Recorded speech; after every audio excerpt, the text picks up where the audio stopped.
Fire before we start. If you love stories about women who rise above disrespect and build their own success, hit that like button and subscribe right now. You're about to see one of the most inspiring transformations ever. Let's dive in. ***. The morning sun filtered through the floor-to-ceiling windows of the Manhattan penthouse, illuminating the pristine white marble floors and minimalist furniture that screamed expensive but whispered cold. Alicia Morrison sat at the kitchen island with a cup of coffee that had already gone lukewarm. She was dressed impeccably, designer clothes, perfect hair, makeup applied with professional precision. But her eyes were tired in a way that had nothing to do with lack of sleep.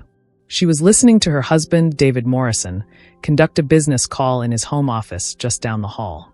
His voice carried through the apartment, booming with confidence and authority. David was a billionaire. Not just wealthy billionaire. His real estate empire had made him one of the most powerful men in New York City. His name was on buildings. His opinions shaped markets. He controlled rooms with a single glance. And he had completely dismissed his wife. "You understand," David was saying to someone on the phone, "that this deal only works because of my vision. My team can execute, but without me, without my name, without my reputation, this is just another mediocre project. That's what separates people like me from everyone else. Vision. Instinct. The ability to see possibilities others can't." Alicia heard the words, and they landed the way they always did, like small cuts that had accumulated over years into something deep and permanent. Because David said those things about himself constantly. But he said something very different about Alicia. When David's college friends came over and asked what Alicia did, he'd laugh and say, "She manages the household. She's very organized. Great at planning charity galas. Never, she's brilliant. Never, she has ideas. Never, she's strategic." When Alicia would suggest business ideas during dinner, ideas she'd thought about carefully, David would listen politely, then explain why they wouldn't work. Usually without really engaging with what she'd said. Usually with a pat on the hand that felt more like dismissal. "That's sweet," he'd say. "But that's not how business works. Business requires a different kind of mind. A particular kind of instinct." The implication was always clear. She didn't have that kind of mind. She wasn't capable of that kind of thinking. She was capable of managing his household, planning his events, looking good on his arm, but not of actual strategic thinking. Alicia set down her coffee cup. She was 42 years old. She had an MBA from Columbia University, something David often seemed to forget. She'd been a management consultant before they married 15 years ago. She'd given that career up when they married because David wanted a wife who could focus on their home and their social position. She'd agreed because she loved him and because she believed they were building something together. But looking around this cold, perfect penthouse, she wondered, what exactly had she been building? The phone call ended. David emerged from his office, loosening his tie. He was handsome, objectively handsome. Tall, dark-skinned, with the confidence of someone who'd never been told they couldn't do something. He smiled at Alicia with affection. "Morning, babe," he said, kissing the top of her head. "The Pemberton deal just came through. We're going to make $800 million on this one. Can you believe it?" "That's wonderful," Alicia said, and she meant it. She was glad he was successful. She was proud of him. "I had some thoughts about how you might expand into the sustainable development space. Real estate developers are starting to." "That's an interesting idea," David said, already looking at his phone. "But honestly, sustainable development is getting too crowded. Everyone's jumping on that trend. My instinct is that we need to look at emerging markets in Southeast Asia. That's where real money is going to be." He said it with such certainty, such confidence. And Alicia said nothing. She'd learned that saying anything more would just be repetitive. He'd already decided. He always decided. 6 months later, everything changed. Not because David changed, but because Alicia changed. She was at a charity gala, one that she'd planned naturally. David was working late, as he often did. She was standing with a group of women, wives of other wealthy men, talking about renovations and vacation homes, when a woman named Victoria approached her. Victoria was striking, black, confident, wearing a suit instead of a dress, carrying herself like she owned the room. Alicia recognized her vaguely from society events, but they'd never really talked. "I wanted to tell you," Victoria said directly, "that I loved that idea you mentioned to my husband about the sustainable real estate market. I think you're exactly right about where the market is heading." Alicia's eyes widened. "I mentioned that to your husband?" At the Rockefellers' party last month, Victoria said. You were talking about urban regeneration and sustainable development trends. My husband was immediately interested. But then I found out your husband shot it down. He told you to focus on Southeast Asia instead. Alicia felt her face go hot. He just doesn't see it as a priority. Victoria looked at her carefully. Listen, I'm going to be direct because I think you need to hear this. I've been watching you for years. You're brilliant. The way you plan events, the strategic thinking you bring to every detail, the way you navigate complex social situations. It's obvious intelligence. But you're married to a man who's convinced you that intelligence only counts in his world, in his terms, in his way. The words hit Alicia like a physical blow because they were true. They were so profoundly true. I'm launching a real estate development company, Victoria continued, focused on sustainable urban renewal. It's specifically the idea you mentioned, regenerating neglected neighborhoods, bringing in sustainable housing, making development actually beneficial to communities instead of just extractive. I want you to work with me, not as an employee, as a partner, as an equal. Alicia's first instinct was to say no. Her second instinct was to ask David. But something in her stopped. Some part of her that had been dormant for 15 years suddenly woke up. Tell me more, she said. Over the next 3 months, Alicia and Victoria built the foundation for their company in secret. Alicia would tell David she was attending charity planning meetings or visiting her mother. In reality, she was in conference rooms developing business plans, analyzing market data, studying sustainable development practices, and strategizing expansion. For the first time in 15 years, Alicia felt alive. She remembered what she loved about strategic thinking. She remembered the feeling of solving complex problems. She remembered the joy of creating something from nothing. She remembered who she was before she'd become just David's wife. The irony wasn't lost on her. David had built his empire on vision and instinct. She'd built the foundation for hers on the exact same things, but he'd never believed she possessed them. The business plan came together. Their company, called Regenerate, would focus on acquiring undervalued real estate in urban neighborhoods with strong community foundations but declining economic circumstances. They would partner with local communities, bring in sustainable housing, create jobs, build green spaces, and in the process, create significant real estate value. It was socially responsible and economically brilliant. When Alicia mentioned it casually to David one evening, expecting his usual dismissal, she got something different: anger. "Where did you get this idea?" he demanded. "I've been thinking about it," Alicia said carefully. "You've been thinking about it?" "Alicia, you don't think about things like this. You plan parties and manage charities. That's what you do. This sounds like something someone else put in your head." There it was, the assumption embedded in his anger. She wasn't capable of this kind of thinking, so she must be echoing someone else's ideas. "I'm serious," he continued. "If you're going to talk about sustainable development and market analysis, I need to know where these conversations are coming from, because you don't have the background for this." "I have an MBA," Alicia said quietly. "From Columbia." "Which you haven't used in 15 years, David replied, his voice cold. "And which was in management consulting, not real estate development." "Alicia, I appreciate that you're interested in my world, but you have to understand. This is not your area. Leave the business to me."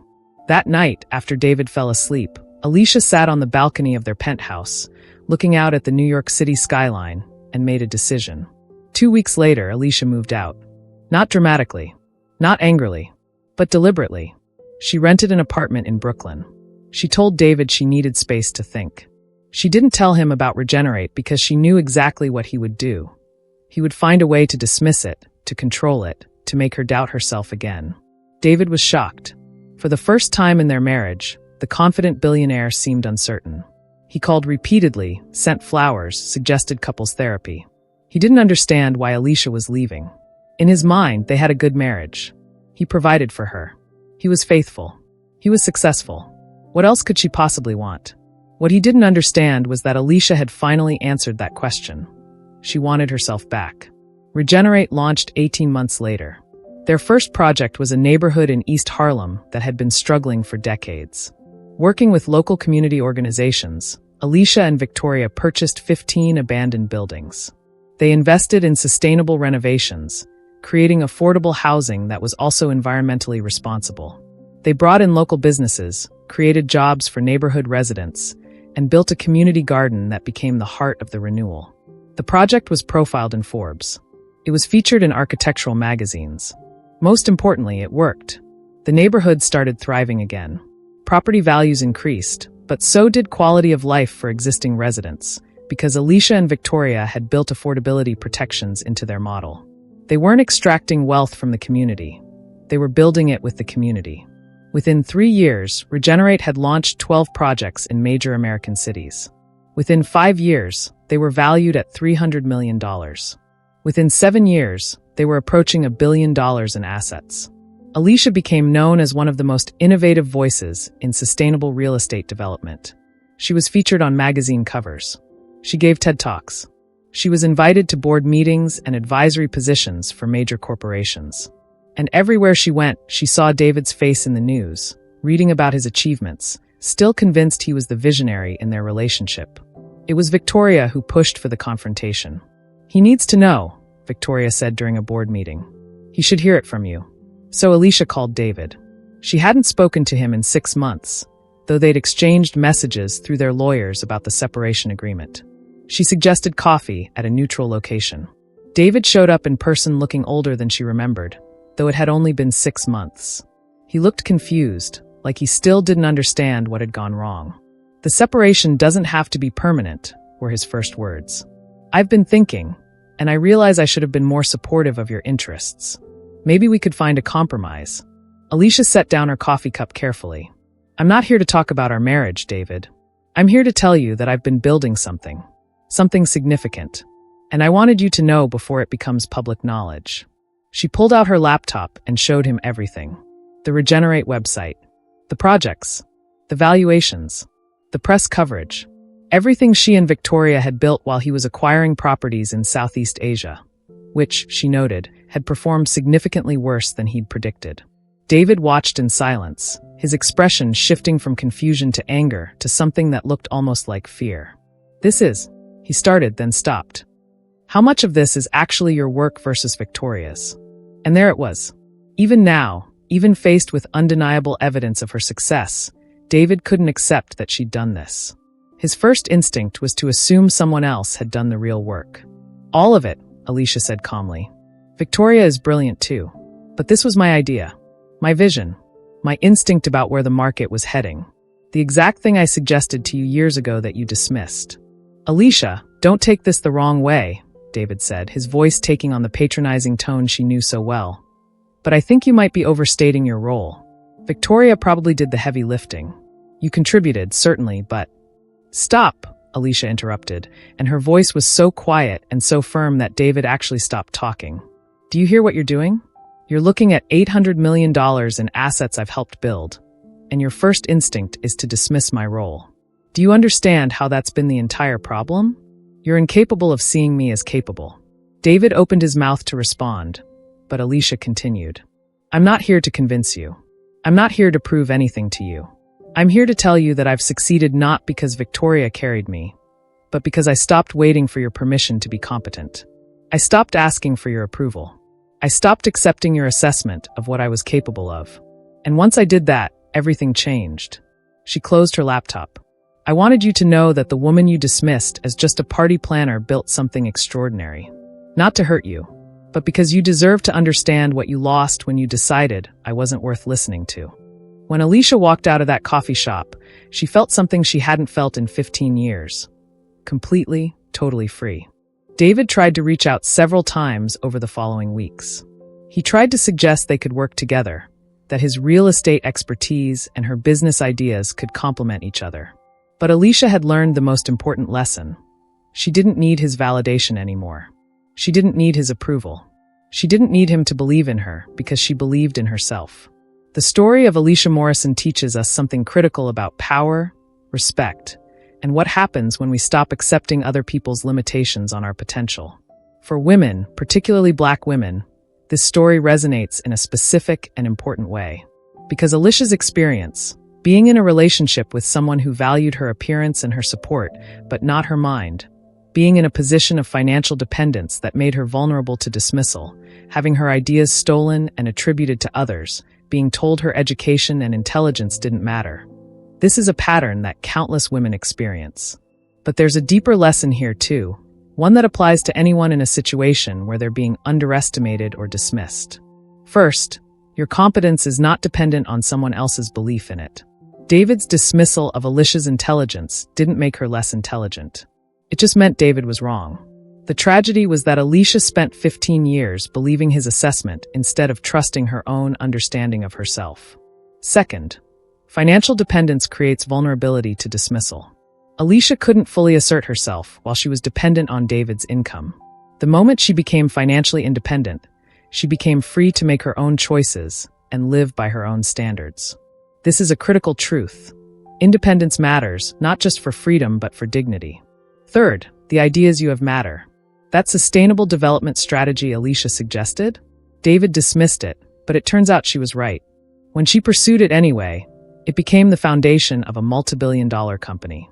If she'd continued accepting his dismissal, that idea, and the value it could create, would have died. Fourth, success speaks louder than arguments. Alicia didn't need to convince David she was competent.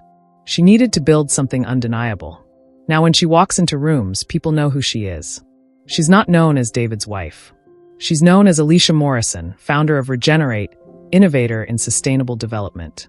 Fifth, surrounding yourself with people who believe in you matters.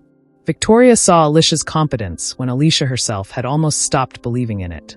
Having someone in your corner who recognizes your potential, and more importantly, isn't threatened by it, changes everything. For anyone watching this story, whether you're a woman being dismissed by a spouse, an employee being overlooked by a boss, a young person being doubted by an older generation, or anyone else whose competence and potential are being underestimated, this story is for you. You don't have to accept someone else's assessment of who you are. You don't have to believe their limitations on your potential. You don't have to wait for permission to succeed. Alicia's greatest success wasn't building a billion-dollar company, though that's remarkable. Her greatest success was remembering who she was. It was reclaiming her own voice. It was refusing to be invisible anymore. And that's something anyone can do. That's something everyone should do. Final call to action. Did you see how Alicia Morrison transformed from being dismissed and invisible to building a billion-dollar empire? This story shows us that your worth is not determined by who believes in you. It's determined by who you believe in yourself to be. If you loved this powerful story about a Black woman rising above dismissal and building her own success, hit that like button and subscribe so you don't miss more inspiring stories about people who refuse to stay small. Drop a comment telling us about a time you stopped waiting for permission and just went for it. Share this video with someone who needs to hear that they're more capable than anyone has told them. Hit that notification bell so you're first to see our next story. This is the kind of content that changes perspectives and transforms lives. See you in the next video. ****.